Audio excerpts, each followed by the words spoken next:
Muy buenas tardes, muy buenos días a todos y a todas. Bienvenidos al curso de Relevo Rural, un curso que viene dentro del programa formativo de Fundación Biodiversidad y que realizan distintas entidades que podéis ir viendo y conociendo a lo largo del curso. Este curso en concreto va dirigido para las pymes y para pequeñas empresas que estén en ese proceso de relevo generacional, transición ecológica y economía circular. Yo no me voy a extender más. Os quiero presentar a Jaime Fernández Truchado, que va a ser el profesor del módulo 1 de transición ecológica de este curso, y vamos a hacer una serie de actividades formativas y de explicaciones para que os pueda ser mucho más fácil de entender y así podáis interactuar muchísimo mejor en la plataforma de formación que tenéis disponible y donde podéis descargaros también toda la documentación informativa y formativa del curso. Sin más, muy buenas tardes, Jaime. Muy buenas, ¿qué tal? Me gustaría que hicieras una pequeña presentación de tu trayectoria y su experiencia con la transición ecológica, y después empezaremos a realizar pues, esas explicaciones del curso. Muy bien. Pues yo desde hace ya 12, 13 años llevo a cabo mi actividad profesional a través de mi iniciativa particular, Antauen.es, a través de la cual, bueno, pues acompaño proyectos de emprendimiento con impacto. Tengo el centro puesto ahí. También me dedico a temas de medición de impacto social, de impacto ambiental. Trabajo con temas de innovación social, fundamentalmente aplicados a desarrollo rural, con procesos multiactor, comercialización conjunta y demás, y también con temas relacionados con agroecología y sector agroalimentario. Y luego soy coordinador de SIMPAC, la Asociación Española de Medición de Impacto, miembro de la Junta Directiva de SANAS, Asociación de Empresas por el Triple Balance, y doy clase en la Complutense, en la Facultad de Ciencias Políticas y Sociología, y en la Universidad de Comillas, en el posgrado de Medición de Impacto. Y bueno, mi vínculo con la transición ecológica pues es en un sentido personal y en un sentido profesional. Siempre la ecología y el ecologismo ha formado parte de mis prioridades, de mis inquietudes, y bueno, con la suerte y la fortuna y el privilegio de poder, después de haber estudiado economía, aplicarlo a esos nuevos modelos, esas nuevas economías, en un sentido ambiental, en un sentido ecológico. He hecho investigación en la academia, fundamentalmente en torno a la economía ecológica, que es una disciplina bueno, pues que observa la estructura económica desde unos parámetros distintos a los que proporciona, por ejemplo, el Producto Interior Bruto. Y luego, bueno, pues fundamentalmente también a través de la agroecología y de movimientos sociales que tienen que ver con el consumo responsable y la producción sostenible de alimentos.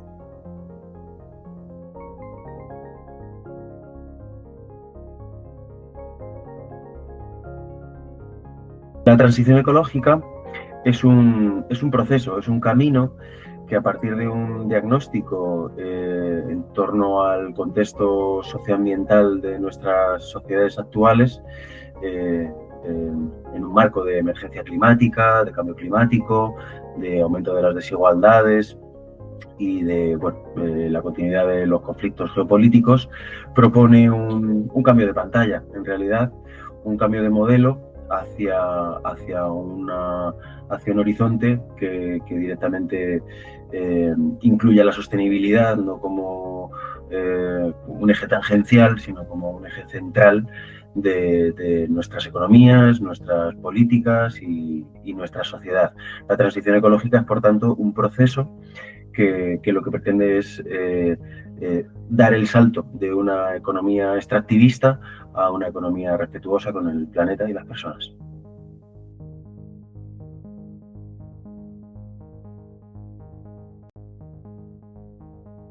La transición ecológica es importante para nuestras sociedades, nuestras empresas y nuestro medio rural, tanto en cuanto es el camino para poder alcanzar la sostenibilidad, tanto a efectos de emisiones como a efectos del manejo de los recursos naturales, de la eficiencia energética y los objetivos de circularidad y de regeneración para con la conservación de la biodiversidad. Es, por tanto, el camino a seguir para alcanzar comunidades sostenibles, pueblos sostenibles y ciudades también sostenibles. Y empresas que formen parte de ese proceso y de ese cambio, que a diferencia de, por ejemplo, los objetivos del milenio, se involucren y formen parte y tomen parte de su responsabilidad en ese cambio de modelo a futuros.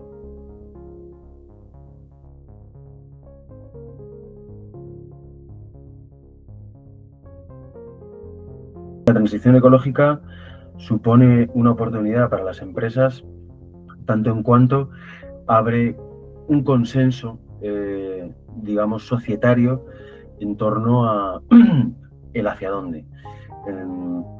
Supone un antecedente en términos de objetivos para conseguir precisamente esa sociedad basada en la sostenibilidad y supone una oportunidad tanto en cuanto hoy por hoy en el mercado quien no está alineado con los principios de la sostenibilidad que la transición ecológica propone, está un poco fuera de la foto. Es decir, supone un requisito a efectos de entrada de nuevas iniciativas de mercado, también en términos de relevo generacional para con la aplicación de innovación en modelos que han podido quedarse anticuados o no.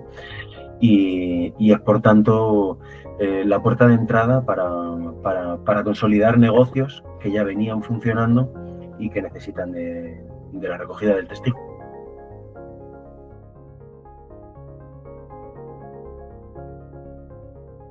La transición energética tiene unos fundamentos clave que vienen a estar diseñados por las autoridades competentes, en este caso, por ejemplo, el Ministerio de Transición Energética y Reto Demográfico del Gobierno español, y hacen alusión a 4 fundamentos clave, que son descarbonización, eficiencia energética, la circularidad y la conservación de la biodiversidad.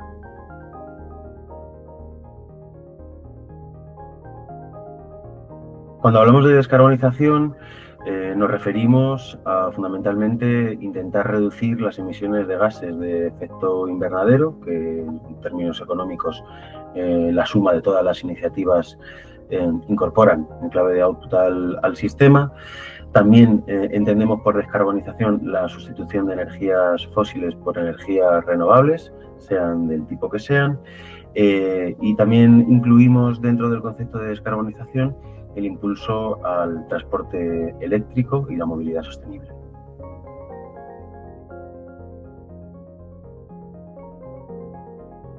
Cuando hablamos de eficiencia energética, nos referimos a minimizar el consumo energético sin perder productividad, así como el uso de una tecnología eficiente. Esto para nuestros negocios es una fuente de ventajas, ya que aumenta la eficiencia en el uso de los recursos y abre una puerta a poder desarrollar nuestras iniciativas basándolas en energías limpias y renovables. Y esto puede ser a través de la contratación de un suministro de energía renovable, como son Energía, por ejemplo, o la instalación de tecnología que genere el autoconsumo de la propia energía que vamos a consumir en nuestra iniciativa. Es, por tanto, una fuente de ahorro que además, baila muy bien con el principio de descarbonización.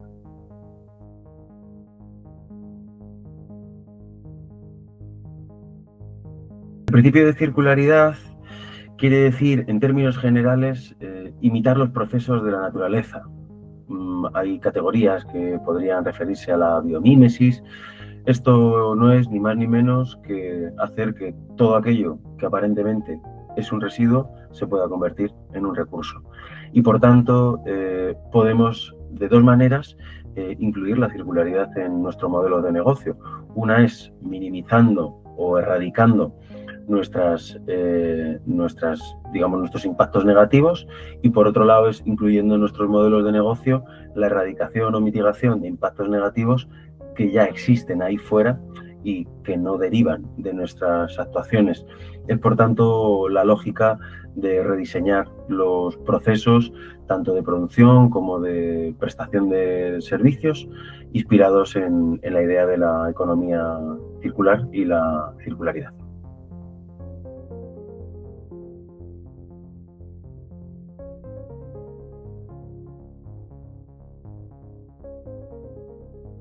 La conservación de la diversidad está al alcance de todas las iniciativas productivas del sistema económico, ya que todas tenemos algún tipo de vínculo con nuestros ecosistemas, ya sea desde la producción y manejo de los propios recursos, como de la incorporación de suministros o de según qué proveedores o proveedoras de materias primas esenciales para nuestra actividad. Por ejemplo, en una papelería podríamos incluir el papel ecológico reciclado, podríamos incluir también la reutilización de toners.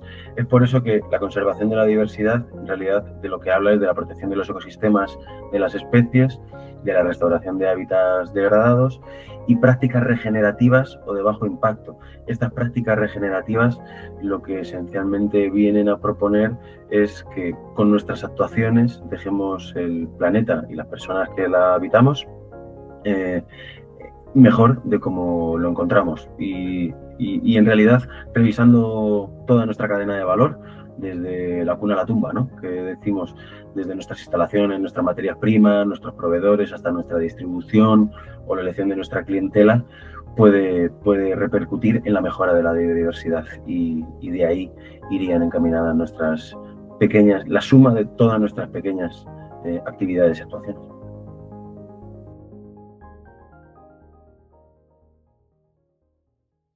Muy bien.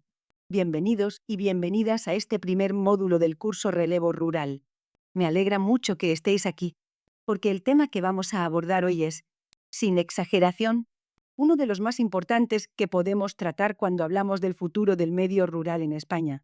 Este módulo se llama la transición ecológica, y durante las próximas 2 horas y media vamos a explorar juntos qué significa exactamente eso, por qué nos afecta a todos y, sobre todo, qué oportunidades abre para las zonas rurales de Andalucía, Extremadura y Castilla-La Mancha. Llevamos muchos años trabajando en formación para el desarrollo rural, y cada vez que arrancamos este módulo la sensación es la misma. El tema nunca pierde urgencia. Al contrario, cada año que pasa, cada informe científico que se publica, cada verano que bate récords de temperatura, confirma que estamos en el momento más crítico de la historia reciente de nuestra relación con el planeta, y que lo que hagamos en los próximos 10 años va a marcar las próximas décadas. Quiero haceros una aclaración importante sobre el tono de este módulo. No voy a daros una clase magistral con datos y más datos que tengáis que memorizar. Lo que vamos a hacer es construir juntos una comprensión que sea útil en vuestra vida real, en vuestro trabajo, en vuestras comunidades. Así que cada vez que explique algo abstracto, voy a intentar conectarlo con situaciones concretas que reconozcáis. Yo os invito a que mientras escucháis, penséis en vuestro contexto particular, en vuestro municipio, en vuestra empresa, en vuestra cooperativa. ¿Dónde encaja esto con lo que yo conozco de mi entorno? Ese ejercicio de conexión es el que hace que la formación sea realmente útil y no se quede en conceptos flotando en el aire. En este módulo vamos a cubrir bastante terreno. Empezaremos por entender qué es la transición ecológica como concepto, cuáles son sus 4 pilares fundamentales y en qué marco normativo nos movemos. Después iremos eje por eje. El urbanismo, la movilidad, las energías renovables, la llamada transición justa y, por último, el consumo responsable. Al final cerraremos con un repaso de todo lo visto y algunos ejemplos prácticos. Son 2 horas y media. Así que hay tiempo de sobra para que cada tema respire. Pensad en el municipio donde vivís o donde trabajáis. Pensad en cómo estaba hace 10 o 20 años. ¿Ha cambiado el clima? ¿Los inviernos? ¿Los veranos? ¿Las cosechas? ¿La disponibilidad de agua? En muchos municipios de estas 3 regiones, la respuesta es sí. Las primaveras llegan antes. Los veranos duran más y son más calurosos. Las lluvias son más irregulares. Algunas variedades agrícolas que funcionaban de maravilla hace 20 años ahora se resienten. Ese cambio tiene nombre: cambio climático. Y la respuesta organizada a ese cambio también tiene nombre: transición ecológica. De eso trata exactamente este módulo. Vamos a ello. Antes de pasar a los 4 pilares, quiero que os quedéis con una imagen mental. Imaginad que la economía es un sistema de circulación, como el sistema circulatorio del cuerpo humano. En el modelo actual, ese sistema tiene muchas fugas, energía que se desperdicia, materiales que se tiran, carbono que se acumula en la atmósfera en lugar de circular. La transición ecológica es, en esencia, cerrar esas fugas y hacer el sistema más eficiente, más limpio y más resiliente. Esa imagen os va a ayudar a entender los 4 pilares que vamos a ver a continuación. Y antes de empezar con los pilares, quiero añadir una reflexión que creo que es fundamental para entender el momento en que estamos. Vivimos en un sistema que durante décadas ha externalizado sus costes. ¿Qué significa externalizar un coste? Significa traspasar el coste de algo a alguien que no ha tomado la decisión. Cuando una empresa contamina un río para reducir sus costes de producción, está externalizando el coste de esa contaminación al río, a los ecosistemas que dependen de él, a las personas que beben esa agua, a las generaciones futuras que heredan ese daño. La transición ecológica es, también, el proceso de internalizar esos costes, hacer que quien contamina pague, que quien destruye ecosistemas compense, que quien agota los recursos los reponga. Eso es lo que la fiscalidad verde, los mercados de carbono y la regulación ambiental intentan hacer. No es perfecta, pero es la dirección correcta. Ahora sí, vamos con los 4 fundamentos. Empecemos por el principio. ¿Qué es exactamente la transición ecológica? Porque es un término que escuchamos constantemente en los periódicos, en los planes de los ayuntamientos, en los programas europeos, pero que no siempre está bien explicado. A veces se usa de forma tan amplia que pierde significado. La transición ecológica es el proceso de transformación estructural y sistémica del modelo productivo y social hacia uno más sostenible y respetuoso con los límites del planeta. Atención a esas 2 palabras, estructural y sistémica, porque no estamos hablando de cambios superficiales, de cambiar las bombillas por el iris y ya está. Estamos hablando de un cambio en las bases del sistema, en cómo producimos energía, en cómo nos movemos, en cómo construimos y habitamos, en cómo producimos alimentos, en cómo consumimos y en cómo nos organizamos como sociedad. Es un cambio de modelo, no de detalles. Y eso es lo que lo hace a la vez tan importante y tan complejo. Para entender mejor qué significa un cambio estructural, pensemos en cómo funcionaba la sociedad hace 100 años. La mayoría de las personas dependían del carbón para calentar sus hogares. Las ciudades se diseñaban en torno a los tranvías y al caminar. La alimentación era mayoritariamente local y de temporada. Los productos se reparaban cuando se rompían. Eso no era la transición ecológica, pero el mundo funcionaba con una huella ambiental mucho menor que ahora. En el siglo XX, especialmente desde la Segunda Guerra Mundial, el modelo se transformó radicalmente: energía fósil barata y abundante, motorización masiva, globalización de los mercados de alimentos, producción industrial y consumo masivo de bienes desechables. La transición ecológica que se nos pide ahora no es volver exactamente a ese pasado. Es construir un nuevo modelo que combine lo mejor del conocimiento científico y tecnológico actual con una relación mucho más respetuosa con los límites del planeta. Un modelo que produzca bienestar real sin destruir los ecosistemas que lo hacen posible. No transición ecológica, escucharéis otro: transición ecosocial. Conviene saber qué diferencia hay, porque no son sinónimos aunque a veces se usen como si lo fueran. La transición ecológica se centra en los aspectos ambientales y energéticos: reducir emisiones, cambiar las fuentes de energía, proteger ecosistemas, gestionar mejor los recursos naturales. La transición ecosocial añade una dimensión humana fundamental: el cómo se hace el cambio. Plantea que los cambios no solo deben ser ambientalmente sostenibles, sino también socialmente justos, económicamente equitativos, feministas, en el sentido de que el cuidado de la vida y del planeta ha recaído históricamente sobre las mujeres, y eso tiene que cambiar. Y solidarios, priorizando a los colectivos más vulnerables. ¿Por qué importa esta distinción? Porque una transición que deje atrás a los trabajadores de los sectores que se transforman, que concentre los beneficios en pocas empresas, que ignore las necesidades de las comunidades rurales más desfavorecidas, puede ser técnicamente sostenible pero socialmente injusta. Y una transición injusta no dura, porque genera resistencias y conflictos sociales que la ralentizan o la bloquean. Quiero mencionar ya desde el principio la dimensión de género. Las mujeres en el mundo rural han sido históricamente portadoras del conocimiento más cercano al territorio, a los ciclos naturales, a la producción de alimentos y al cuidado de la comunidad. Han sido, muchas veces de forma invisible, pilares de la sostenibilidad de esas comunidades. La transición ecológica justa tiene que reconocer ese papel, hacer visible ese conocimiento y garantizar que las mujeres sean protagonistas activas en los espacios de decisión, las cooperativas, los ayuntamientos, las comunidades energéticas, los grupos de desarrollo local. En este módulo usaremos los dos términos de forma complementaria. Son dos caras de la misma moneda.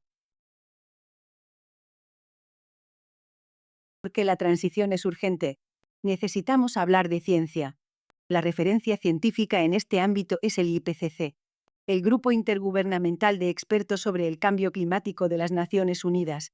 El IPCC agrupa a miles de científicos de todo el mundo y publica periódicamente informes de evaluación del estado del conocimiento. Sus conclusiones son inequívocas. La temperatura media del planeta ha aumentado ya 1,1 grados centígrados respecto a los niveles preindustriales. Ese número puede parecer pequeño, pero sus consecuencias son enormes y ya visibles. Glaciares que desaparecen, sequías más largas e intensas, lluvias más extremas y concentradas en menos días del año, olas de calor más frecuentes e intensas, subida del nivel del mar, pérdida masiva de biodiversidad. El quinto informe del IPCC, publicado entre 2021 y 2023, es el más completo y el más preocupante hasta la fecha.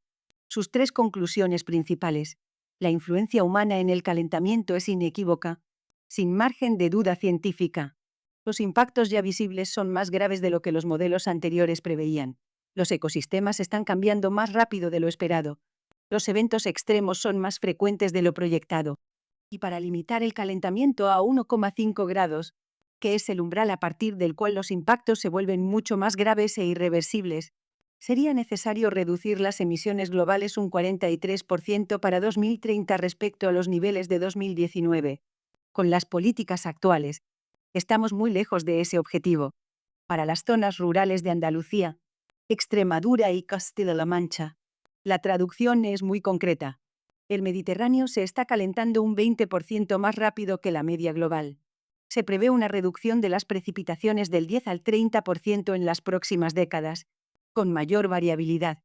Menos lluvia total, pero más concentrada en eventos extremos que generan inundaciones y erosión en lugar de recargar los acuíferos. Las olas de calor serán más largas, intensas y frecuentes. La disponibilidad de agua para el regadío se verá reducida en muchas cuencas. El riesgo de incendios forestales aumentará significativamente. Este no es un problema del futuro lejano. Ya está aquí. Y los agricultores, ganaderos y trabajadores del campo de estas regiones lo están notando en su trabajo diario, en sus explotaciones, en sus olivares, en sus pastizales, en sus acuíferos. La transición ecológica se apoya en 4 pilares principales. Son interdependientes. Ninguno funciona bien de forma aislada. Los vamos a ver uno por uno, con calma y con ejemplos concretos para cada uno. La descarbonización suena técnico, pero su significado es sencillo: eliminar o reducir drásticamente el uso de combustibles fósiles, carbón, petróleo y gas natural. Cuando los quemamos, emitimos CO2 y otros gases de efecto invernadero a la atmósfera. Y eso es lo que está calentando el planeta. La descarbonización implica sustituir estos combustibles por energías renovables, solar, eólica, hidráulica, biomasa sostenible. Implica electrificar el transporte, sustituir los coches, camiones y autobuses de gasolina y diésel por vehículos eléctricos alimentados con electricidad limpia. Y también implica cambiar los procesos industriales más contaminantes. La producción de cemento, acero y fertilizantes nitrogenados son los grandes retos en este ámbito. España tiene compromisos concretos. reducir las emisiones un 23% para 2030 respecto a 1990 y alcanzar la neutralidad climática, es decir, las emisiones netas cero, en 2050. Estos objetivos son exigentes pero alcanzables si se mantiene el ritmo de despliegue de las renovables que hemos visto en los últimos años. Quiero que entendáis una distinción importante que a veces se confunde. Descarbonizar no significa eliminar todo el carbono de nuestra economía de golpe ni de forma indiscriminada. Significa reducir progresiva y planificadamente nuestra dependencia del carbono fósil, que lleva millones de años almacenado bajo tierra y que al quemarlo en pocas décadas desequilibra el ciclo del carbono. En cambio, hay formas de usar carbono que son parte del ciclo natural. Cuando usamos restos de poda del olivar como combustible, estamos usando el carbono que esas ramas habían absorbido recientemente de la atmósfera. Es carbono en circulación, no carbono fósil. Esa diferencia es fundamental para el balance climático. Os pongo un ejemplo cotidiano para que veáis de qué estamos hablando. Muchos hogares rurales en estas regiones tienen caldera de gasóleo para calentar la casa en invierno. Cada vez que esa caldera se enciende, está quemando un combustible fósil y emitiendo CO2. La descarbonización en ese hogar concreto significa sustituir esa caldera por una bomba de calor, que funciona con electricidad y es 3 o 4 veces más eficiente, o por una caldera de biomasa que use los restos del olivar o del monte cercano. Eso es la descarbonización a escala doméstica. Multiplicadlo por millones de hogares, de empresas, de flotas de transporte, y empezáis a entender la magnitud del cambio necesario. El segundo pilar es la eficiencia energética, conseguir el mismo resultado usando menos energía. No estamos hablando de sacrificio ni de vivir incómodos. Estamos hablando de usar mejor la energía que consumimos. Un ejemplo muy gráfico.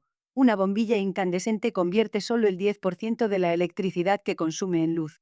El 90% restante se convierte en calor que se pierde. Una bombilla LED convierte el 90% en luz y apenas el 10% en calor. Las dos iluminan igual. Una gasta 9 veces más energía que la otra. Si cambiamos todas las bombillas de una casa por LED, la iluminación no cambia en nada para el habitante, pero la factura de la luz por iluminación se divide por 9. Eso es la eficiencia energética aplicada al caso más sencillo. Ese mismo principio aplica a todo, a los electrodomésticos, a los sistemas de calefacción y refrigeración, a los vehículos y, sobre todo, a los edificios. En el contexto rural, la eficiencia energética tiene una dimensión especialmente crítica. Muchas viviendas rurales son anteriores a los años 80, construidas antes de que existiera ninguna normativa de aislamiento térmico en España. Paredes sin cámara de aire aislante, ventanas de vidrio simple, cubiertas sin aislamiento. El calor entra en verano y sale en invierno sin ninguna resistencia. Para mantener una temperatura mínimamente confortable hay que gastar enormes cantidades de energía.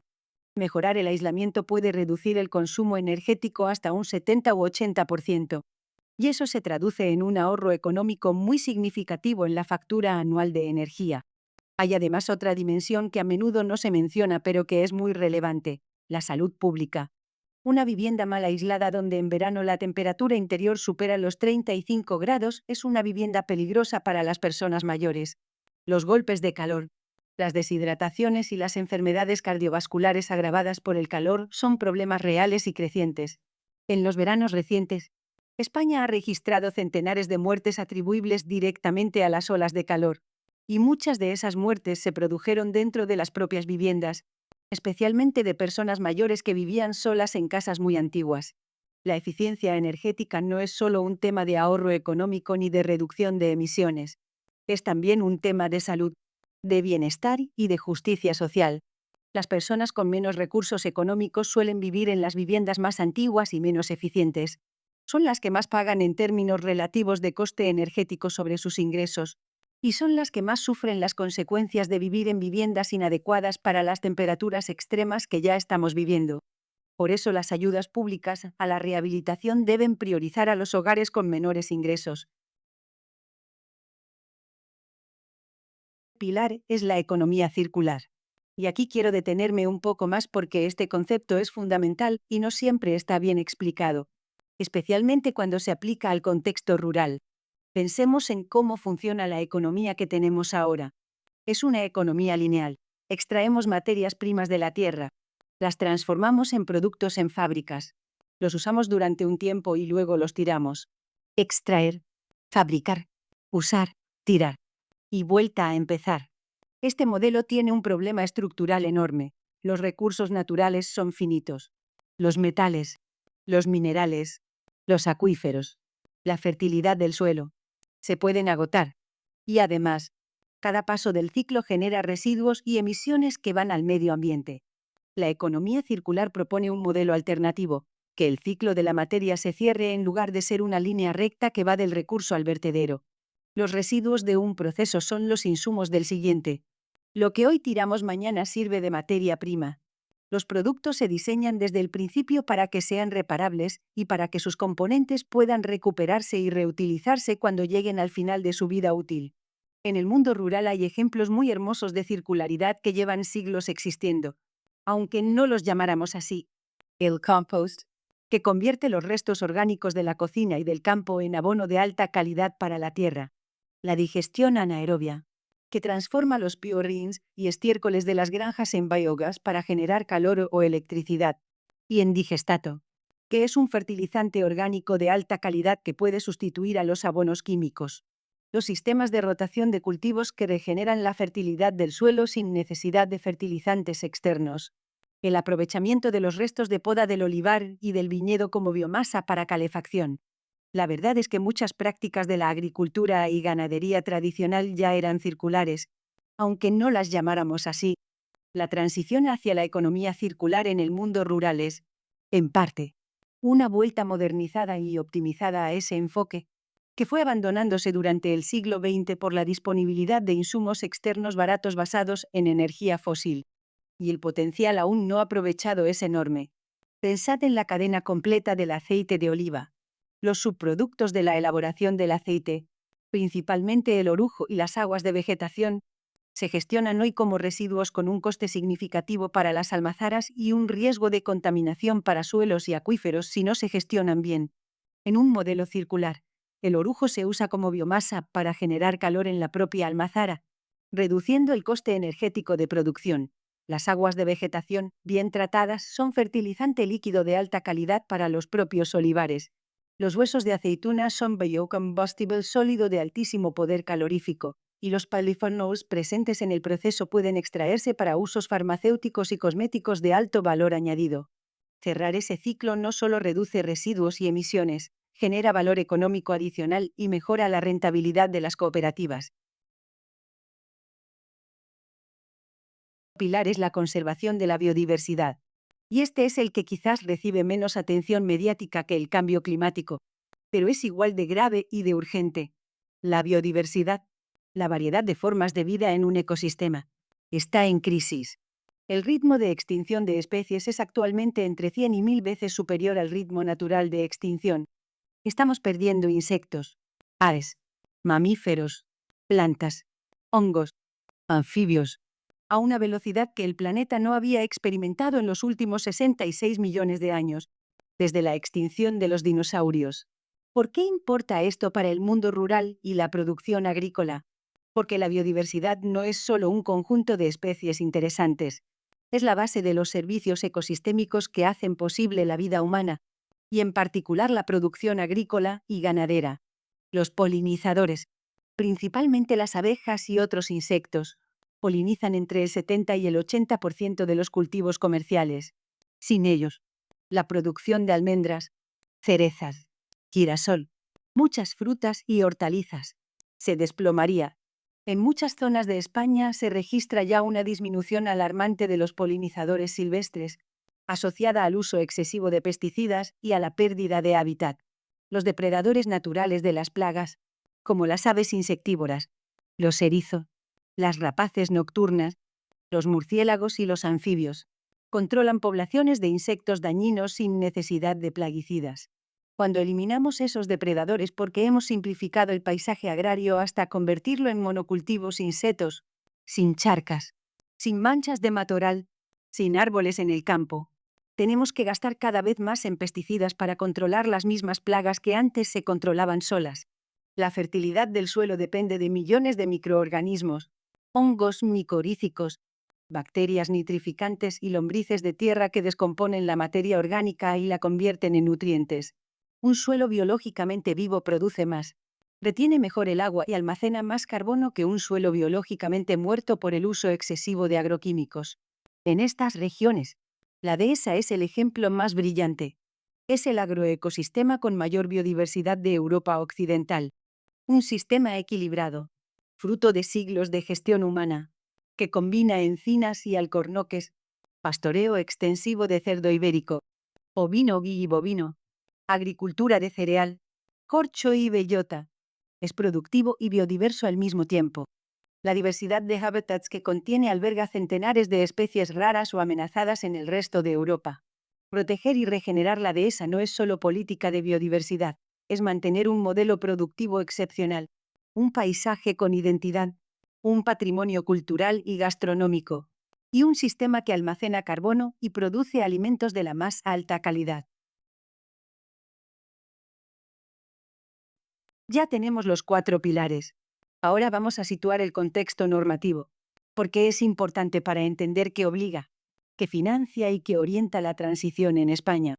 A nivel europeo, el marco de referencia es el Pacto Verde Europeo, aprobado en 2019, la hoja de ruta de la UE para ser el primer continente climáticamente neutro en 2050. No es solo una declaración, va acompañada de legislación concreta, fondos específicos y objetivos vinculantes para todos los Estados miembros.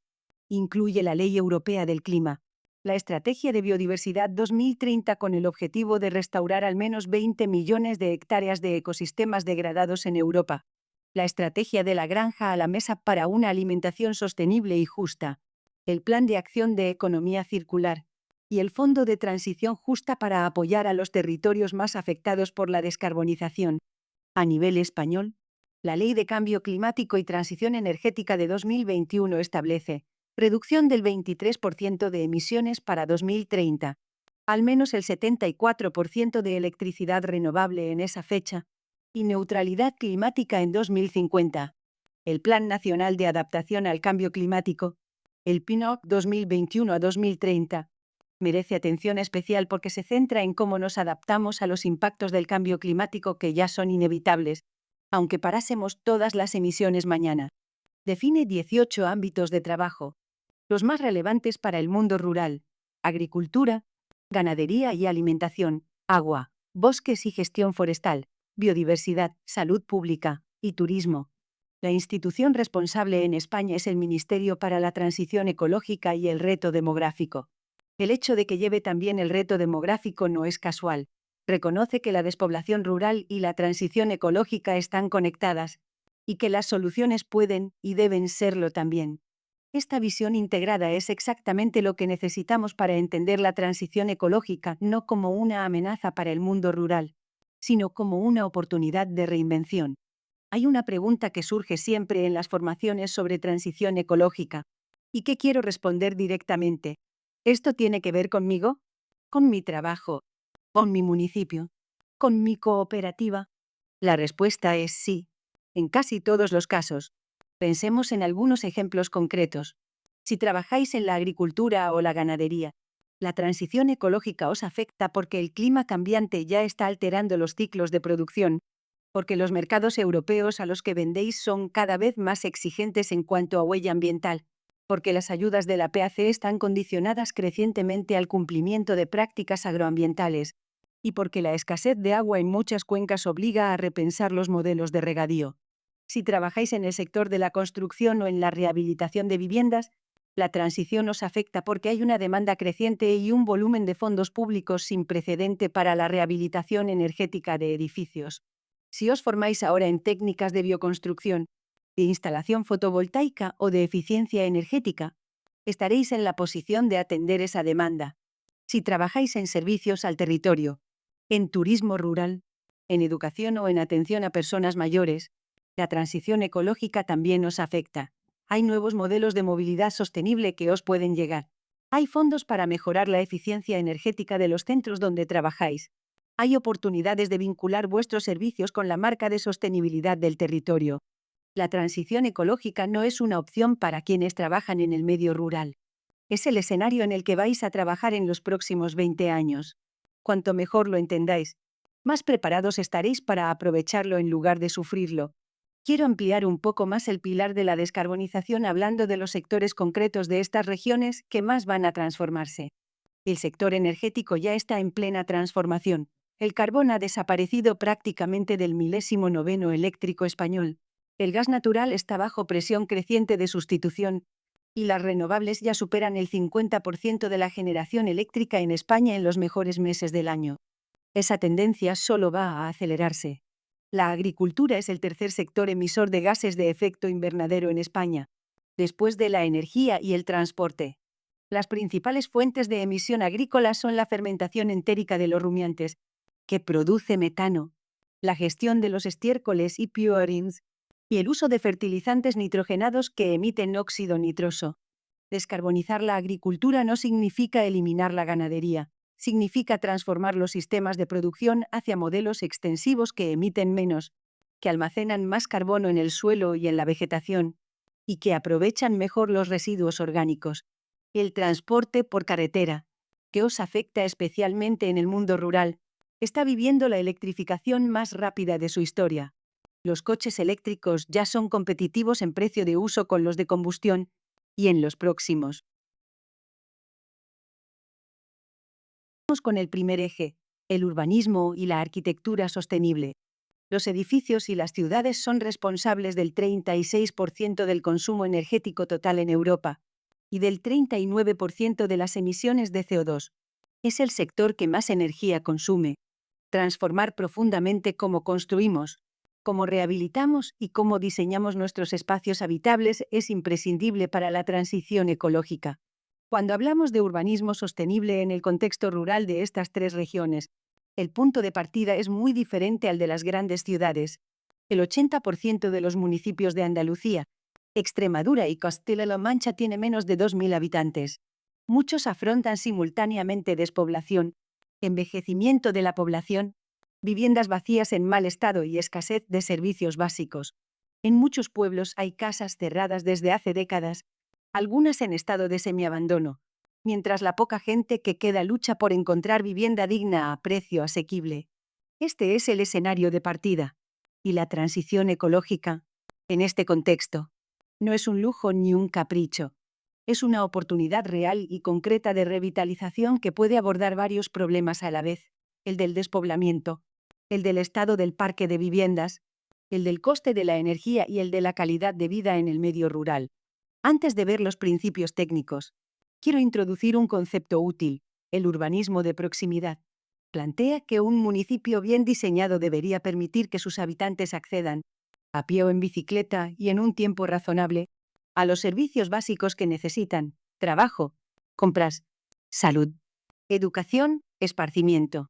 En el contexto rural esto se adapta: concentrar servicios básicos en los núcleos comarcales con mayor accesibilidad, garantizar transporte adecuado desde los municipios más pequeños, y diseñar el espacio público del municipio para que sea cómodo y seguro para moverse a pie.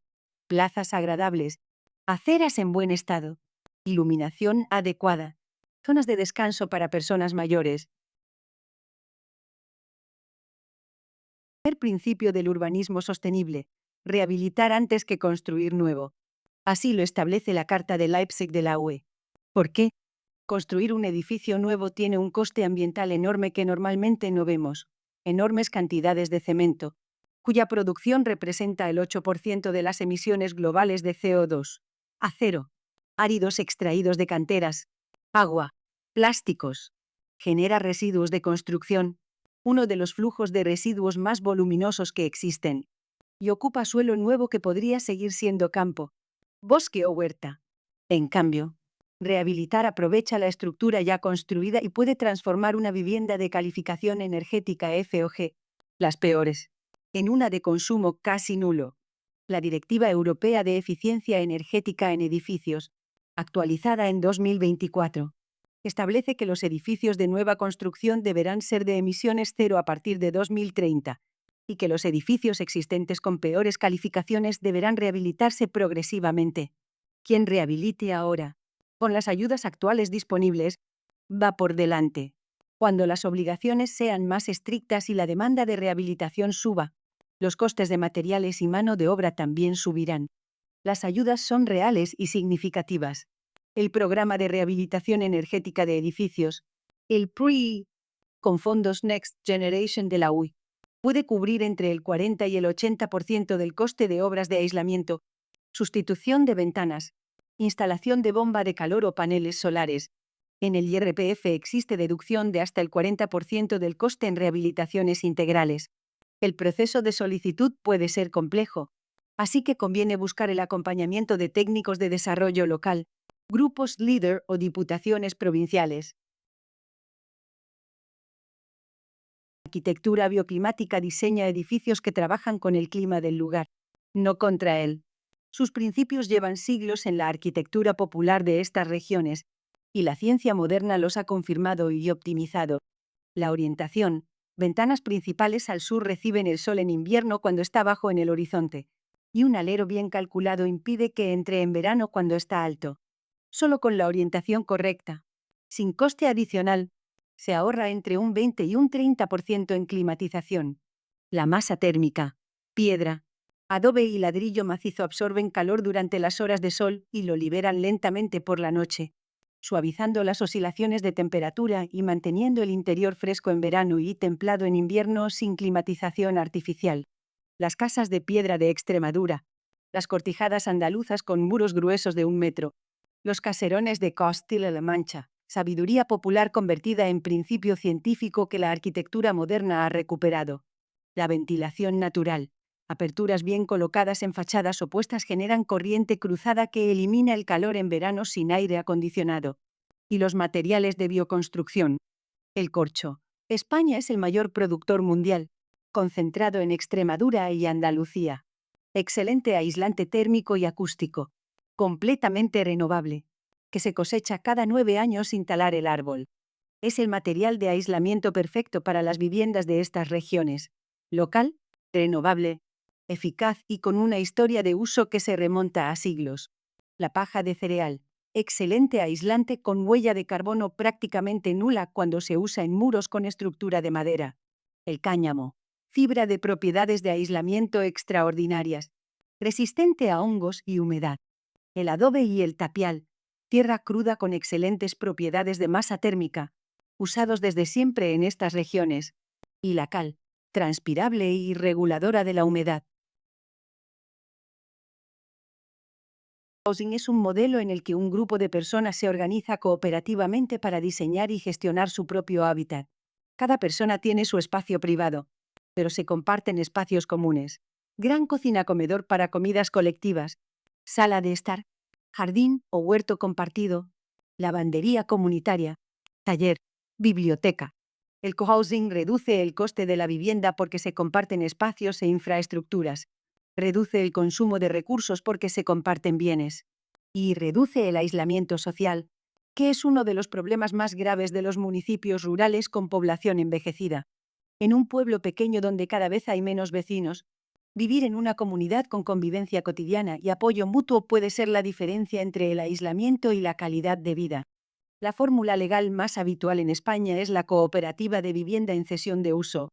No es propiedad privada individual, que especula con el suelo, sino un derecho de uso estable y transmisible que permanece vinculado a la cooperativa, más asequible y más sostenible que el mercado inmobiliario convencional. Hay experiencias en marcha. Convivium en Extremadura, Entre Patios en Madrid, Brisas Canarias en La Palma, Proyecto Pueblos Vivos, provincia de Cáceres, Extremadura. Punto de partida: decenas de casas vacías en municipios pequeños de la comarca mientras familias jóvenes en las ciudades querrían vivir en el campo pero no encuentran vivienda digna y asequible. Solución: rehabilitar esas casas abandonadas con bioconstrucción y arquitectura bioclimática. Piedra local de la comarca, madera de los pinares de la sierra, cal para los acabados, corcho extremeño para el aislamiento, orientación sur aprovechada en la disposición de ventanas y sistemas de agua caliente solar. Las viviendas se ofrecieron en cesión de uso o alquiler social a familias jóvenes con proyectos de vida rural, pequeña agricultura ecológica, agroturismo, artesanía, teletrabajo. Resultado en 5 años: Más de 30 familias instaladas en municipios en riesgo de abandono total. Volvieron los niños y la escuela pudo mantener sus líneas. La tienda del pueblo volvió a ser rentable. La vida social del municipio se recuperó. Financiado por el programa LEADER de la UE y las ayudas de rehabilitación de la Junta de Extremadura. Modelo perfectamente replicable en otras comarcas de las 3 regiones. Quiero detenerme un momento en algo que a veces genera confusión cuando se habla de rehabilitación y arquitectura sostenible en el mundo rural. Muchas personas asocian la construcción con materiales naturales, el adobe, la paja, el cáñamo, con una arquitectura rústica, anticuada, poco confortable. Y eso es un error importante que conviene corregir. Las casas que se están construyendo y rehabilitando hoy con criterios de bioconstrucción y arquitectura bioclimática son casas extraordinariamente confortables, eficientes y modernas en sus instalaciones. Tienen todo el confort de una vivienda contemporánea. Agua caliente, calefacción, buena iluminación, conexión a Internet, cocina equipada. La diferencia está en cómo consiguen ese confort, no a base de gastar enormes cantidades de energía, sino aprovechando inteligentemente el sol, el viento, los materiales del entorno y el diseño del espacio.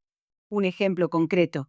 Una casa construida con muros de paja bien diseñados, aislados correctamente, con orientación sur y con ventanas de triple acristalamiento, puede mantener una temperatura interior de entre 18 y 22 grados durante todo el año en el clima de Extremadura o Castilla-La Mancha, prácticamente sin calefacción ni refrigeración mecánica.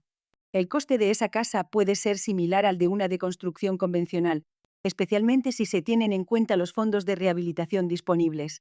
Y el ahorro en la factura energética durante los 20 o 30 años siguientes es enorme. Y hay otro elemento que a menudo no se menciona: el bienestar. Las personas que viven en casas bien aisladas, con buena ventilación natural y buena iluminación solar, reportan sistemáticamente mejor calidad de vida, menos estrés, mejor sueño. La calidad del entorno habitado influye directamente en la salud física y mental. No es un lujo, es una inversión en bienestar. Antes de pasar al ejemplo práctico, quiero mencionar también el papel del paisaje en el urbanismo rural sostenible. La forma en que diseñamos y ordenamos los municipios influye directamente en su atractivo y en la capacidad de retener y atraer población.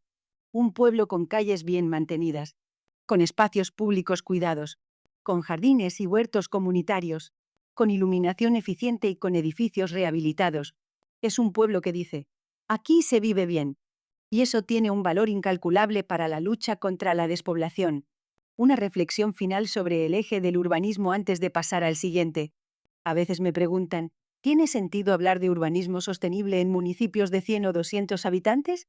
¿No es un concepto demasiado grande para realidades tan pequeñas? Mi respuesta es que precisamente en los municipios muy pequeños, el urbanismo sostenible puede tener más impacto por euro invertido que en las grandes ciudades. Pasamos al segundo eje, la movilidad, el transporte y la accesibilidad. Una pregunta directa: ¿cuántos de vosotros podrían pasar una semana completa sin coche y que su vida no se viera gravemente afectada? En un municipio rural de 500 habitantes la respuesta es casi siempre: imposible. Para ir al médico, al supermercado, al trabajo, al instituto de los hijos, al notario, necesitas coche. La dependencia del vehículo privado en el mundo rural no es una elección, es una obligación impuesta por la estructura del territorio y la ausencia de alternativas. Esto tiene consecuencias graves en 3 dimensiones. Económicas. Mantener uno o varios coches puede suponer el 20 a 25% del presupuesto familiar en zonas con renta media-baja. Ambientales. El transporte representa el 26% de las emisiones de gases de efecto invernadero en España, el sector con mayor peso, y el único que no ha reducido sus emisiones desde 1990. Y sociales, excluye a quienes no pueden conducir o no pueden pagarlo. En un pueblo sin transporte público, ¿cómo va al médico la persona mayor de 80 años que ya no conduce? ¿Cómo va la joven de 16 al instituto si está en el pueblo de al lado? ¿Cómo mantiene su independencia una persona con diversidad funcional que le impide conducir? Esta es la exclusión por movilidad, poco visibilizada, muy grave, que afecta especialmente al mundo rural envejecido. Y tiene un efecto en espiral conocido en el ámbito del desarrollo rural. Si los servicios no son accesibles, la gente se va. Si la gente se va, los servicios se cierran por falta de demanda. Si los servicios se cierran, las condiciones se deterioran más y más gente se va. Es el círculo vicioso de la despoblación y la movilidad está en su centro. El transporte a la demanda no tiene horario fijo ni ruta fija. El vecino llama o manda un mensaje la víspera. Indica que necesita ir al médico mañana a las 9, y un vehículo viene a recogerle a domicilio y le lleva. Solo circula cuando hay demanda real, lo que lo hace eficiente en zonas de baja densidad. Y recoge al pasajero en casa, especialmente útil para personas con movilidad reducida. El coste para las administraciones locales es asumible con cofinanciación autonómica y europea. Eco-sharing rural. Un municipio o mancomunidad adquiere vehículos eléctricos compartidos que los vecinos reservan para desplazamientos puntuales.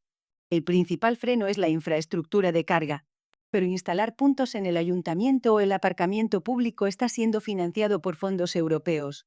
La bicicleta eléctrica de pedaleo asistido supera las barreras de orografía y temperatura.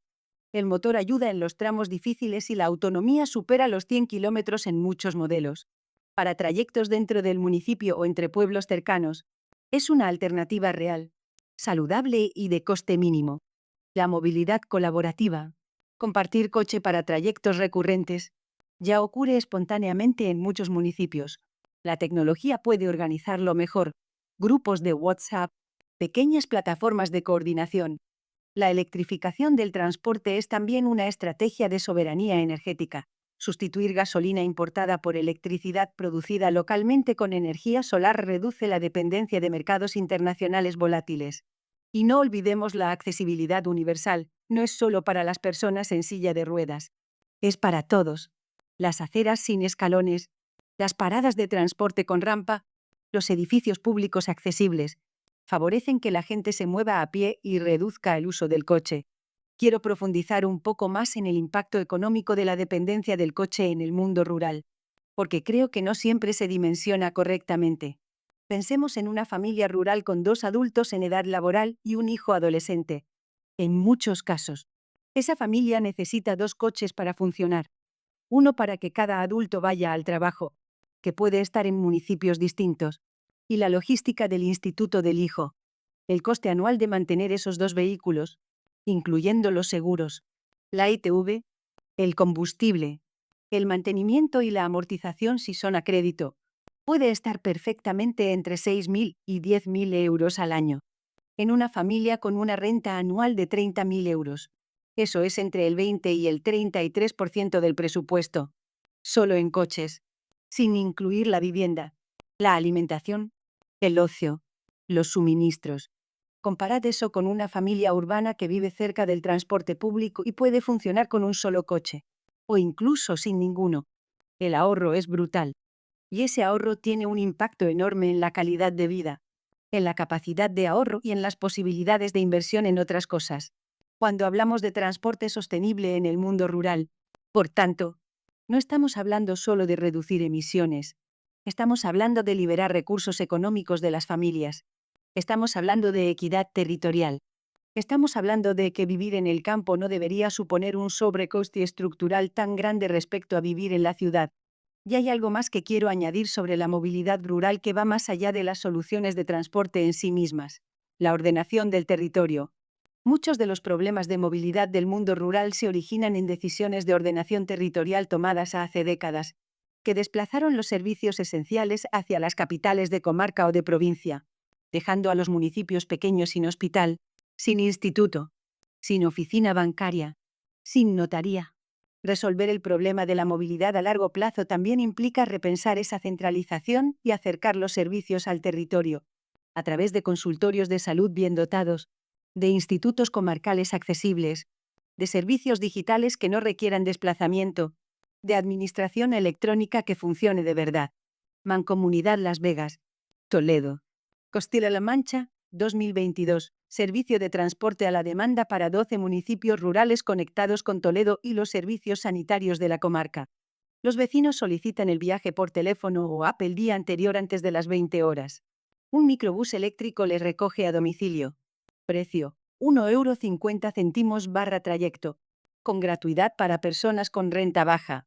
Resultados al año de funcionamiento. Demanda un 40% mayor que la estimada inicialmente. Media de 80 viajes semanales entre los 12 municipios. Satisfacción del 93% en encuestas de usuarios. Reducción estimada del 30% en uso del vehículo privado para esos trayectos, coste anual, 120.000 euros. Cofinanciados entre la Junta de Castilla-La Mancha, los ayuntamientos de la Mancomunidad y fondos FEDER. Perfectamente asumible y replicable en cualquier mancomunidad similar de las 3 regiones. Quiero terminar este eje de la movilidad con una reflexión sobre el transporte de larga distancia y llegamos al eje más emblemático de la transición ecológica, las energías renovables. Y quiero empezar con algo que a menudo se pasa por alto. Andalucía, Extremadura y Castilla-La Mancha son 3 de las regiones con mayor recurso solar de toda Europa. Más de 2.500 horas de sol al año en muchas zonas, con irradiación solar entre los niveles más altos del continente. También tienen potencial eólico significativo en las sierras, los pasos de montaña y los altiplanos. El recurso energético más valioso del siglo XXI ya no es el petróleo ni el gas, es el sol y el viento. Y esos recursos están disponibles en abundancia aquí, en territorios que durante décadas estuvieron en desventaja por la escasez de industria e infraestructuras. La historia, en este sentido, parece estar cambiando de lado. La transición energética representa una oportunidad histórica para que estas regiones pasen de importar energía y pagar por ella a producir energía y beneficiarse de ella. Pero esa oportunidad solo se materializa si la gestión es local y comunitaria. Si los grandes parques los instalan empresas externas que se llevan los beneficios fuera del territorio, pagando solo una renta mínima de arrendamiento, el territorio carga con el impacto paisajístico sin recibir proporcionalmente la riqueza que genera. Por eso el modelo de las comunidades energéticas locales es tan importante. La solar fotovoltaica transforma la luz del sol en electricidad. Para una vivienda rural media, una instalación de 3 a 5 kilovatios pico, entre 10 y 16 placas, puede cubrir entre el 60 y el 80% del consumo anual en estas regiones. El coste de instalación está entre 4.000 y 8.000 euros. Las ayudas pueden cubrir el 40 a 50% de ese coste. En el IRPF existe deducción del 20% del coste de instalación en la vivienda habitual. El periodo de amortización es de 6 a 10 años, con vida útil del sistema de 25 a 30 años. La matemática es sólida. Durante 20 años después de amortizar la instalación, la energía solar generada es prácticamente gratuita. Para las empresas rurales y cooperativas agroalimentarias, el argumento es todavía más convincente. Una almazara que procesa la aceituna, una bodega que fermenta y almacena el vino, una planta de queso que pasteuriza y refrigera, una granja que ventila y climatiza. Todas consumen mucha electricidad. Con fotovoltaica, ese coste puede reducirse a la mitad, con retorno de la inversión en menos de 8 años. Con el autoconsumo solar emerge una figura nueva, el prosumidor, que combina las palabras inglesas producer y consumer, la persona o empresa que al mismo tiempo produce y consume energía. Ya no es solo cliente pasivo de la compañía eléctrica, es también productor de energía limpia. Ese cambio de rol tiene un valor de autonomía y empoderamiento ciudadano que va más allá del económico. Es un valor democrático sobre una infraestructura tan básica como la energía. Funcionamiento del autoconsumo. Durante las horas de sol, las placas producen electricidad que se consume directamente en el momento, sin coste. Si se produce más de lo que se consume, el excedente va a la red y la compañía lo compensa descontándotelo de la factura. Si se consume más de lo que producen las placas, se consume de la red a tarifa normal. El resultado neto, una reducción de la factura del 60 al 80%. Más de la fotovoltaica, hay otras fuentes renovables muy relevantes para el medio rural. La solar térmica no produce electricidad sino calor. 2 o 3 captadores cubren el 60 a 70% de las necesidades de agua caliente sanitaria de una familia durante todo el año, con ahorros significativos en la factura del gas. La biomasa aprovecha los residuos agrícolas y forestales, restos de poda del olivar, restos de vendimia, poda de encinas y alcornoques, Claros forestales de los pinares de Castilla-La Mancha. Material actualmente infrautilizado que puede convertirse en energía con huella de carbono muy baja. Las calderas de biomasa son una alternativa real y económica al gasoil para calefacción en viviendas rurales donde el combustible está disponible localmente. El biogás transforma los purins y estiércoles de explotaciones ganaderas en gas combustible y en fertilizante orgánico de alta calidad. Para las granjas de cerdo ibérico, ovino y bovino extensivo de estas regiones, el biogás representa una doble oportunidad: resolver el problema de gestión de residuos y generar energía para el propio consumo. Es economía circular aplicada a la ganadería. Y las comunidades energéticas locales, un grupo de personas, hogares, empresas o administraciones que se unen para producir, consumir y gestionar colectivamente energía renovable. Se instala una planta fotovoltaica y la energía se distribuye entre los miembros. Los beneficios económicos se reparten entre los participantes. ¿Por qué es transformador? Porque cambia quien controla la energía. El modelo actual concentra la producción y los beneficios en pocas grandes empresas. Las comunidades energéticas distribuyen tanto la propiedad como los beneficios entre los ciudadanos del municipio. El sol que cae sobre el tejado del polideportivo del pueblo genera valor para los vecinos, no para una multinacional. Desde el Real Decreto 244 de 2019 y la Directiva Europea de Energías Renovables, las comunidades energéticas tienen marco legal claro en España. El papel de los ayuntamientos es clave: facilitar trámites, poner a disposición cubiertas de edificios municipales, comunicar a los vecinos. Un ayuntamiento que instala paneles en el polideportivo y promueve una comunidad energética envía una señal poderosa: esto es viable. Se puede hacer aquí. Cooperativas oleícolas de Jaén más Comunidad Energética Fuente de Cantos, Badajoz, Jaén. Varias cooperativas oleícolas instalaron plantas fotovoltaicas en sus almazaras para autoconsumo. La producción de aceite es intensiva en energía. Resultado: reducción del gasto eléctrico del 40 a 60%. Amortización en menos de 8 años. Argumento adicional ante compradores europeos: aceite producido con electricidad 100% renovable flecha hacia adelante, precio premium en mercados alemán y neerlandés. Fuente de Cantos, Badajoz, Extremadura. Comunidad energética ciudadana con 120 hogares participantes. Instalación fotovoltaica en el tejado del pabellón deportivo municipal. Reducción media en factura: 35 euros/mes por hogar. Para familias con rentas medias bajas, un alivio real y consistente mes a mes. Modelo replicado en más de 50 municipios de Andalucía a través del Programa de Comunidades Energéticas de la Junta de Andalucía. Quiero dedicar unos minutos a un debate que existe en estas regiones sobre las grandes instalaciones de energías renovables, porque es un debate legítimo que merece atención. En los últimos años hemos visto proliferar en Andalucía, Extremadura y Castilla-La Mancha grandes proyectos de parques solares y eólicos. Algunos de ellos tienen una escala muy grande: plantas solares de cientos de megavatios que ocupan miles de hectáreas de terreno agrícola o forestal. Y en muchos municipios rurales, esto ha generado debate, tensión y en algunos casos rechazo por parte de la comunidad local. ¿Por qué? Porque en muchos casos, estos proyectos se han desarrollado sin una participación real de los municipios afectados, con muy poca transparencia sobre quién se beneficia económicamente, con impactos visuales y sobre la biodiversidad que las comunidades locales sienten como una imposición, y con beneficios económicos que fluyen principalmente hacia grandes empresas energéticas y promotoras, no hacia los municipios que soportan el impacto. Este debate es importante y no debemos ignorarlo. La transición energética necesita nuevas instalaciones de generación renovable. Eso es indudable. Pero la forma en que se ubican, se diseñan y se gobiernan esas instalaciones determina si la transición es justa o no.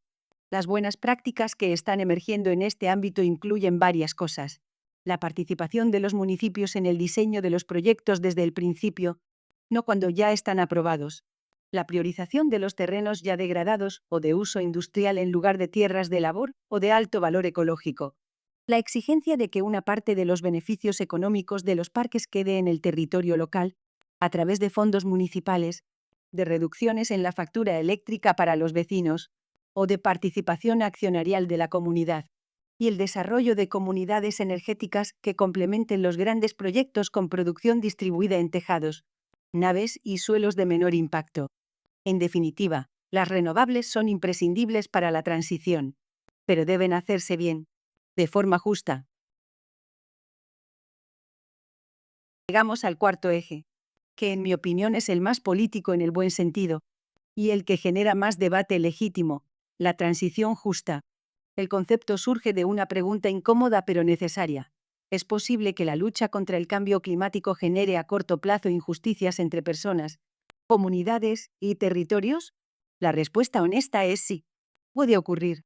Si cerramos una central de carbón y dejamos a miles de familias sin ingresos, sin alternativas, sin formación, habremos hecho algo necesario desde el punto de vista climático pero profundamente injusto desde el social. Si instalamos grandes parques solares en territorio rural y los beneficios van íntegramente a empresas externas, el territorio carga con el impacto paisajístico sin recibir los beneficios proporcionales. Si las ayudas a la rehabilitación energética las acaparan las familias con mayor renta porque son las que pueden afrontar el coste inicial y los trámites, mientras las más vulnerables se quedan atrás, tampoco es justo. La transición justa dice sí a la descarbonización y a las renovables. Pero hagámoslo de forma que los beneficios se distribuyan ampliamente y los costes no recaigan sobre los trabajadores, los territorios vulnerables o los colectivos con menos recursos. La OIT define la transición justa como el proceso de maximizar los beneficios sociales y económicos de la acción climática, al tiempo que se minimizan y gestionan los desafíos.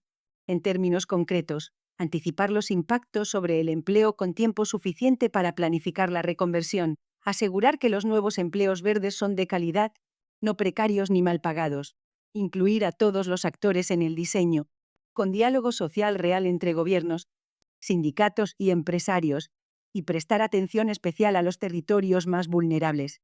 La transición justa también afecta al sector agrícola y ganadero de estas regiones.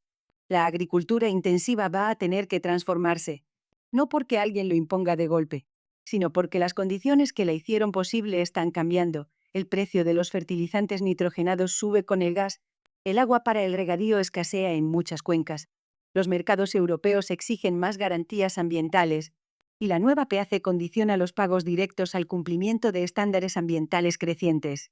Para los agricultores y ganaderos, eso requiere conocimiento, tiempo y apoyo económico. La transición justa en el sector agrícola significa que ese proceso tenga el acompañamiento técnico y el apoyo económico necesarios, sin dejar a nadie atrás. El sector público tiene un papel central. Sin inversión estratégica y regulación adecuada, la transición no va a producirse ni a la velocidad ni con la equidad necesarias. Inversión pública verde. Cuando un ayuntamiento compra vehículos nuevos, que sean eléctricos. Cuando se rehabilita un edificio público, con criterios de eficiencia energética. Esas decisiones cotidianas empujan el mercado y envían señales a los privados. Fiscalidad ecológica. Hacer más caro lo que contamina y más barato lo que no. En España ya existe el impuesto al plástico de un solo uso desde 2023.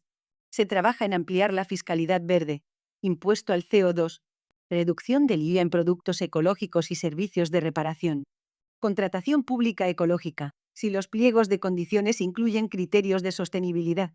Producto local, bajo en carbono, respetuoso laboralmente. El sector público se convierte en motor de transformación del mercado local. Un ayuntamiento que exige productos ecológicos y locales en el comedor escolar está generando un mercado para los productores ecológicos de la comarca. El sector privado también es clave. Los mercados financieros están incorporando criterios ESG, Environmental, Social, Governance, a sus decisiones. Para las empresas rurales y agroalimentarias, esto tiene implicaciones concretas. Los compradores internacionales piden cada vez más información sobre huella de carbono, consumo de agua y condiciones laborales. Prepararse para eso es una necesidad competitiva. Los fondos europeos disponibles son sustanciales. El Next Generation EU. España recibió unos 140.000 millones, con el 37% destinado a objetivos climáticos. El Fondo de Transición Justa, para regiones afectadas por el abandono de combustibles fósiles. Y el Feeder Leader, que financia los programas de desarrollo rural a través de los grupos de acción local, la puerta de entrada para los municipios pequeños. El diálogo social es el mecanismo por el que gobiernos, sindicatos y empresarios negocian cómo se hace la transformación, y la participación ciudadana directa de las comunidades afectadas es igual de necesaria, cuando es real y temprana. La transición es más eficaz y genera menos conflicto social. Puerto Llano, Ciudad Real, Castilla-La Mancha. Puerto Llano, ciudad con larga historia vinculada al carbón y la petroquímica. Con el cierre progresivo de las instalaciones más contaminantes, afrontó un proceso de reconversión que es ejemplo, con sus luces y sombras, de transición justa en la práctica. Plan diseñado con participación de ayuntamientos, sindicatos, UGT, empresas y Junta de Castilla-La Mancha. Repsol instaló la mayor planta de hidrógeno verde de España, aprovechando infraestructura existente y cualificación de trabajadores locales. Desarrollo de parques de energía solar en terrenos industriales degradados, menor impacto ambiental. Programa de formación y recualificación, instalación de renovables, gestión de sistemas de hidrógeno. Eficiencia energética industrial. Lección clave. La participación temprana de todos los actores del territorio en el diseño hace la transición más eficaz y socialmente aceptable. Sin ese diálogo previo, los mismos proyectos generan resistencias que los ralentizan o bloquean. Voy a añadir una perspectiva sobre la transición justa que creo que es relevante para vuestro contexto específico, y que tiene que ver con los fondos europeos y la capacidad real de los municipios pequeños de acceder a ellos. Uno de los grandes problemas que identificamos sistemáticamente en el trabajo con municipios rurales es la brecha entre los fondos disponibles y la capacidad técnica y administrativa de los municipios pequeños para acceder a ellos. El dinero europeo existe, y en cantidades significativas, pero los procesos de solicitud son complejos, requieren documentación técnica elaborada, tienen plazos que hay que seguir al minuto y a menudo exigen una inversión previa antes de recibir la subvención. Un municipio de 200 habitantes con un alcalde que trabaja a tiempo parcial y sin técnicos municipales tiene enormes dificultades para participar en esos procesos. ¿Cuál es la solución?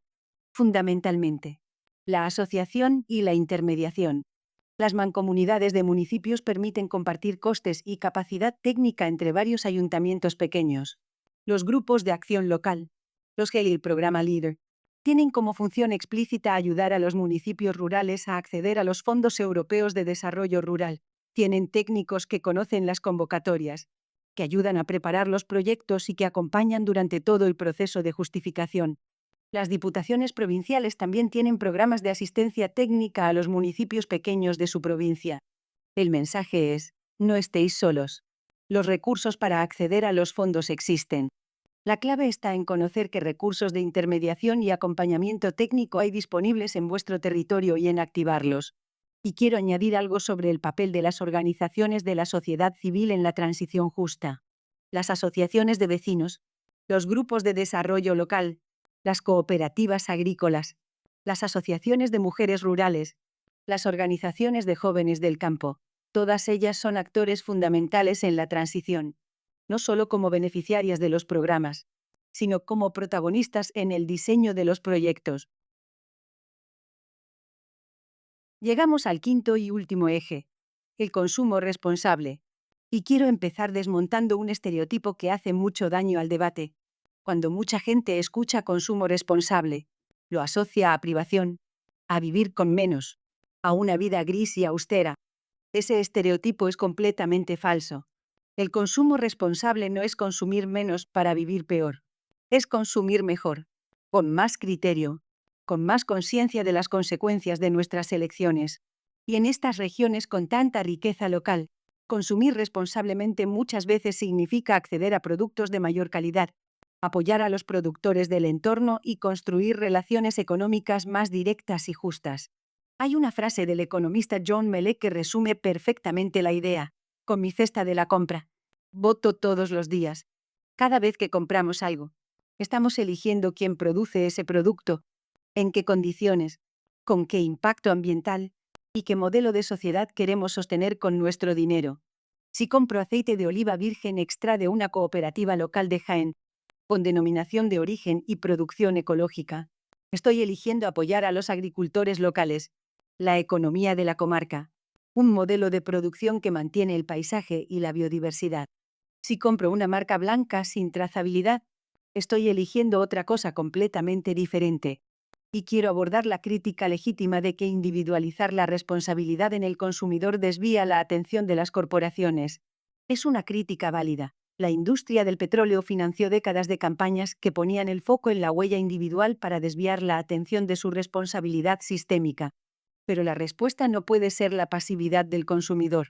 La responsabilidad es de todos en los ámbitos donde tienen influencia: corporaciones, gobiernos y ciudadanos. Y cuando el consumo se hace de forma colectiva y organizada, como en los grupos de consumo o las cooperativas, tiene un impacto que transforma mercados enteros. El principio más conocido son las tres, pero hay una jerarquía fundamental que cambia todo. Reducir siempre es mejor que reutilizar. Y reutilizar siempre es mejor que reciclar. Reducir evita el problema. Reutilizar lo retrasa. Reciclar lo gestiona. El objetivo es evitar, no gestionar. Reducir, no consumir lo que no necesitamos. Elegir productos duraderos.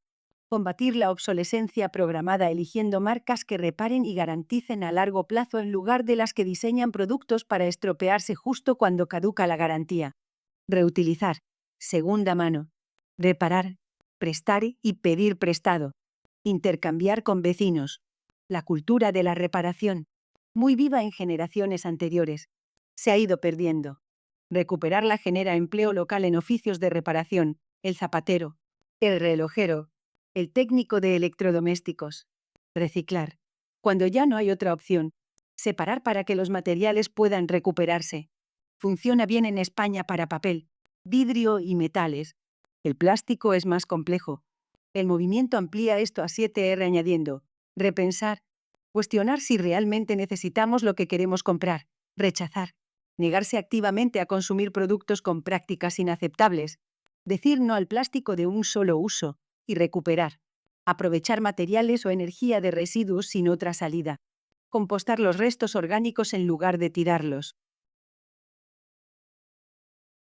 Comprar local y de temporada tiene múltiples ventajas que a menudo no vemos. ¿Por qué local? El transporte de alimentos es uno de los grandes emisores en la cadena alimentaria. Unas fresas de Egipto transportadas en avión tienen una huella de carbono 50 a 100 veces mayor que las mismas fresas de Huelva consumidas en Sevilla. Además, comprar local mantiene el dinero en el territorio, apoya a los agricultores de la comarca y conserva variedades tradicionales que de otro modo desaparecerían. ¿Por qué de temporada? Los productos fuera de temporada requieren invernaderos calefactados, más pesticidas y más energía. Un tomate de agosto en un campo andaluz tiene un impacto ambiental muy bajo. El mismo tomate en enero, producido en invernadero con calefacción, lo tiene mucho mayor. Y el tomate de agosto está más sabroso. No es casualidad, es que es el momento natural del alimento. La alimentación merece atención especial. El sistema alimentario global representa el 25 a 30% de las emisiones totales. Los alimentos de origen animal tienen en general una huella mayor que los vegetales. Pero no toda la carne tiene la misma huella. El cerdo ibérico de montanera y el cordero merino de pastizal extensivo tienen una huella mucho menor que el pollo industrial o el vacuno de cebadero. Y además contribuyen al mantenimiento de ecosistemas de enorme valor. La dehesa. La dieta sostenible en estas regiones no es eliminar la carne, es elegir carne de sistemas extensivos locales, valorizar la calidad diferenciada e integrar más legumbres y vegetales de temporada. Los canales cortos de comercialización son las formas de venta donde entre el productor y el consumidor hay pocos o ningún intermediario. Grupos de consumo, mercados de productores, cooperativas de consumo, venta directa en finca. En todos ellos el productor recibe precio más justo y el consumidor accede a mayor calidad y trazabilidad. Las certificaciones son una herramienta útil de orientación. El sello ecológico, que en Andalucía y equivalentes en Extremadura y Castilla-La Mancha, garantiza producción sin pesticidas de síntesis, sin fertilizantes químicos, respetando la biodiversidad. Las DOP e IGP protegen el origen y los métodos tradicionales. Aceite de Priego de Córdoba o la Sierra de Cádiz. Jamón ibérico de la Dehesa de Extremadura o de Guijuelo. Queso manchego. Vino de Ribera del Guadiana. Comprarlos es apoyar directamente la economía del territorio y el patrimonio agroalimentario. La economía solidaria amplía esto. grupos de consumo, bancos de tiempo, monedas locales complementarias, redes de intercambio de semillas. Muchas de estas prácticas hunden sus raíces en la cultura del mundo rural, la ayuda mutua, el intercambio de trabajo en las cosechas, el préstamo de herramientas. La economía solidaria no inventa nada nuevo, recupera y moderniza lo que el mundo rural ya conoce. Red Agroecológica de Granada, más ecocomedores escolares de Canarias. Red Agroecológica de Granada, más de 15 años coordinando grupos de consumo. Más de 500 familias abastecidas directamente desde productores locales ecológicos de la provincia de Granada. Sin tienda ni intermediario. Los productores entregan semanalmente cestas de temporada. Los consumidores visitan las fincas. Los productores van a las reuniones del grupo. Precios similares o inferiores a una tienda ecológica convencional. Modelo directamente replicable en comarcas de las 3 regiones. Ecocomedores escolares de Canarias. Menús con productos ecológicos, frescos, locales y de temporada en colegios y centros sociosanitarios. El precio lo fijan los propios productores con un precio estable toda la temporada, dándoles seguridad económica. Beneficios múltiples. Los niños comen mejor y más nutritivo. Los productores tienen mercado institucional estable que les permite planificar. El dinero público se queda en la economía local. Se educa a las nuevas generaciones en consumo responsable desde la infancia. Modelo perfectamente replicable en Andalucía y Extremadura, donde la producción ecológica local tiene base sólida. Quiero profundizar en algo que creo que tiene mucho potencial en estas regiones y que está directamente relacionado con el consumo responsable: la transformación del modelo de comercialización de los productos rurales. Muchos agricultores y ganaderos de Andalucía, Extremadura y Castilla-La Mancha producen alimentos de extraordinaria calidad: aceite de oliva virgen extra, jamón ibérico de bellota, quesos artesanales, vinos con denominación de origen, frutas y hortalizas frescas, carnes de razas autóctonas. Y sin embargo, el precio que reciben por esos productos es a menudo muy bajo, porque los venden a través de cadenas de distribución largas con muchos intermediarios que se quedan con la mayor parte del margen. El consumo responsable, en el sentido de canales cortos y compra directa al productor, puede transformar completamente esa ecuación.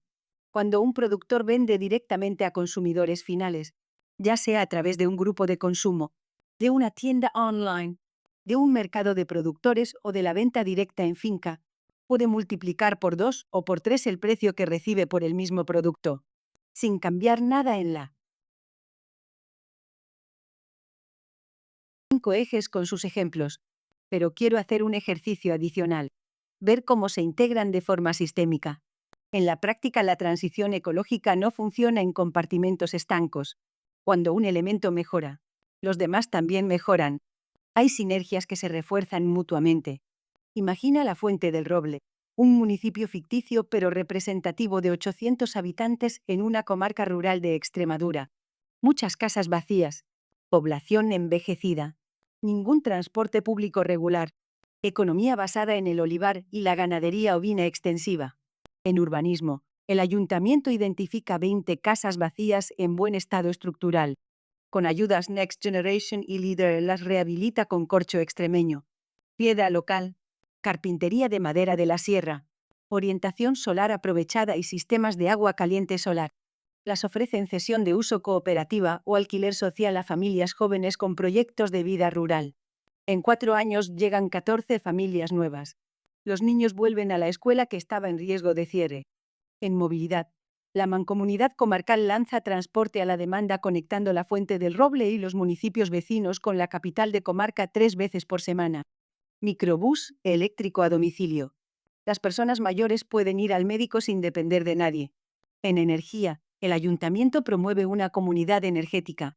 Planta fotovoltaica en el tejado del polideportivo y en las bodegas de la cooperativa oleícola. La factura de la luz baja un 45% de media para los socios. La cooperativa certifica su aceite como producido con electricidad 100% solar y obtiene precio premium en el mercado alemán. En transición justa, el proceso se diseñó con participación de todos: ayuntamiento, agricultores, trabajadores, asociaciones de mujeres, club de jubilados, 3 jóvenes del municipio, 2 de ellas mujeres, reciben formación en instalación fotovoltaica y consiguen empleo estable como técnicas de la comunidad energética, con sueldo digno y trabajo que les permite quedarse en su pueblo. En consumo responsable, la cooperativa oleícola y una explotación de ovino extensivo del municipio crean la marca local Productos de la Fuente del Roble. Venden directamente a grupos de consumo de ciudades cercanas y a través de una tienda online. El productor recibe un 30% más que vendiendo a intermediarios. Resultado 10 años después, de 800 a 940 habitantes. Factura energética media reducida un 40%. Ingresos de agricultores locales aumentados un 25%. 6 empleos nuevos directamente relacionados con la transición. Calidad de vida mejorada objetivamente. Un relato atractivo que sigue atrayendo nuevos vecinos. Esto no es ciencia ficción. Son proyecciones conservadoras basadas en lo que ya está ocurriendo en municipios similares de las 3 regiones.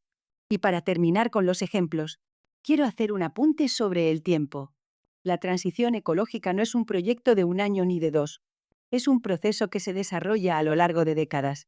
Y eso es importante entenderlo para no frustrarse con los resultados a corto plazo. El ejemplo de la Fuente del Roble que acabamos de ver asume un horizonte de 10 años. En 10 años, si las condiciones son favorables y la voluntad política y ciudadana existe, los cambios son realmente significativos. Pero en el primero o el segundo año, los resultados son más modestos. Una rehabilitación aquí, una primera instalación fotovoltaica allá, una reunión de vecinos para discutir la comunidad energética, el primer pedido del grupo de consumo. Y eso es completamente normal. Los cambios estructurales requieren tiempo. Lo que importa es empezar, mantener el rumbo e ir acumulando pequeñas victorias que generen confianza y momentum. Hay un concepto que en el ámbito del cambio organizacional y social se llama el punto de inflexión, el momento en que los cambios acumulados alcanzan una masa crítica y el sistema empieza a cambiar por sí solo, de forma más rápida y menos costosa. En muchos municipios rurales de estas regiones, estamos cerca de ese punto de inflexión en materia de energías renovables, de turismo sostenible y de agricultura ecológica. Las condiciones están dadas. Lo que hace falta es ese último empujón de organización, de información y de acceso a los recursos disponibles. Eso es, en parte, lo que este curso pretende ser, ese empujón. Antes de cerrar definitivamente, quiero compartir con vosotros un dato que me parece esperanzador y que a menudo no aparece en los debates sobre el mundo rural. En los últimos 5 años, por primera vez en décadas, el saldo migratorio de algunas zonas rurales de España ha empezado a invertirse. Hay municipios que llevaban 30 años perdiendo población que ahora están ganando nuevos vecinos, teletrabajadores que buscan calidad de vida, jóvenes que apuestan por la agricultura ecológica o el turismo rural, familias que huyen del precio de la vivienda en las ciudades y descubren que en el pueblo pueden tener una casa grande con jardín por lo que en la ciudad costaría un. Al final del módulo 1. Ha sido un recorrido amplio y necesariamente denso. Este módulo es el marco conceptual, el mapa general de la transición ecológica. Sin ese mapa, los módulos siguientes perderían perspectiva. Hemos visto que la transición ecológica es el proceso de transformación estructural del modelo productivo y social. No es un ajuste superficial, es un cambio de sistema. Se apoya en 4 fundamentos interdependientes: descarbonización, eficiencia energética, circularidad y conservación de la biodiversidad. Y está respaldada por el Pacto Verde Europeo, la Ley de Cambio Climático Española y el PNOC 2021 a 2030. Hemos recorrido 5 ejes de la transición ecosocial: el urbanismo y la arquitectura, oportunidad enorme en la rehabilitación del parque de viviendas con materiales naturales y criterios bioclimáticos, con financiación disponible ahora. La movilidad, dependencia del coche como problema real con soluciones concretas. Las energías renovables, ventaja competitiva histórica de estas regiones y modelo de comunidades energéticas para que los beneficios se queden en el territorio. La transición justa, quién paga y quién se beneficia, con herramientas para que el proceso sea equitativo. Y el consumo responsable, el poder real del ciudadano como agente de cambio. Hay algo que sabéis en todo el módulo y que quiero decir explícitamente. El mundo rural de Andalucía, Extremadura y Castilla-La Mancha no está en la periferia de la transición ecológica. Está en su centro. Tiene los recursos, el espacio, el conocimiento y la cultura que hacen posible una transición que sea a la vez sostenible ambientalmente y justa socialmente. El sol, el viento, la biodiversidad, la dehesa, el olivar, los productos con identidad, la calidad de vida, la comunidad, son activos del siglo XXI. Y están aquí. El reto es ser protagonistas, no espectadores, organizarse, formarse, participar en las decisiones que afectan al territorio, acceder a los fondos disponibles, articular proyectos colectivos. La acción puede tomar muchas formas. Una conversación con el alcalde sobre la comunidad energética, una pregunta en la mancomunidad sobre el transporte a la demanda, la incorporación a un grupo de consumo local, la participación en un proceso de planificación comunitaria. La transición ecológica siempre empieza en conversaciones como esas. Una actividad breve de reflexión. Pensad en vuestro municipio, en vuestro entorno de trabajo, en vuestra comunidad. Identificad un reto relacionado con la transición ecológica que os parezca relevante o urgente. La falta de transporte público, el estado del parque de viviendas, el coste de la energía, la dificultad de acceder a productos locales de calidad, cualquier reto que vosotros veáis. Y luego identificad una iniciativa, por pequeña que sea, que podría ayudar a abordar ese reto. No tiene que ser grandioso ni requerir grandes recursos. Puede ser una conversación, hablar con 4 vecinos para ver si hay interés en un grupo de consumo. Una pregunta, solicitar información al ayuntamiento sobre las ayudas para rehabilitación. Una participación, asistir a una reunión de planificación comunitaria. O simplemente estar más atentos, identificar oportunidades donde antes solo veíais problemas. Bien, llegamos al final del módulo 1. Este módulo era el marco conceptual, el mapa general. En los próximos módulos del curso vamos a profundizar en aspectos concretos de la transición aplicada al mundo rural de estas 3 regiones, la agricultura ecológica y la agroecología, el turismo de naturaleza y el ecoturismo, la gestión forestal sostenible y los servicios ecosistémicos, y los modelos de gobernanza local y participación ciudadana que hacen posible una transición justa a escala de municipio y comarca. Muchas gracias por vuestra atención, por vuestra curiosidad y por vuestra paciencia durante estas 2 horas y media. El hecho de que estéis aquí, formándoos en este tema, ya es en sí mismo un paso adelante en la dirección correcta. Nos vemos en el módulo 2.